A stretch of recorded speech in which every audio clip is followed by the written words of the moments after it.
Long ago, in the lands of West Africa, a child was born into royalty. His name was Sundiata Keita, heir to the rising Mali Empire. A prophecy had already spoken his name before he could speak for himself. It promised that he would become a great king, a unifier, a force of history. But when he was born, the kingdom fell silent. Because Sundiata could not walk, his legs would not carry him. While other children ran across the red earth, he remained on the ground, watching, waiting. People whispered, they laughed, they doubted.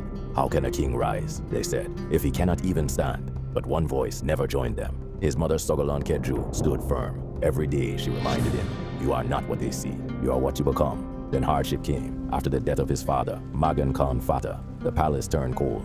Power shifted, kindness disappeared. Sundiata and his mother were humiliated, pushed aside, and eventually forced into exile. They left their home, but not their destiny. Exile became his training ground. Across distant lands, Sundiata grew. He listened to wise elders, watched skilled warriors, and learned how leaders earn loyalty. Inside him, something was building. Still, he could not walk.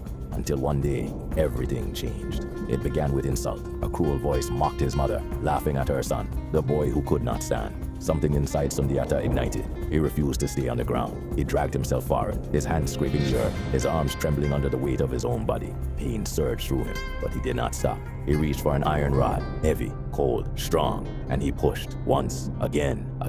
His legs shook violently. His body resisted. The world seemed to press against him, but his will was stronger. And then he stood, not easily, not perfectly, but undeniably. In that moment, the world changed, because this was not just a boy standing. This was Africa rising. From that day forward, Sundiata transformed. He trained his body until it became powerful. He sharpened his mind until it became wise. He built relationships, earned trust, and gathered allies. He understood something deeper than strength. True power is not standing above others. It is lifting others with you.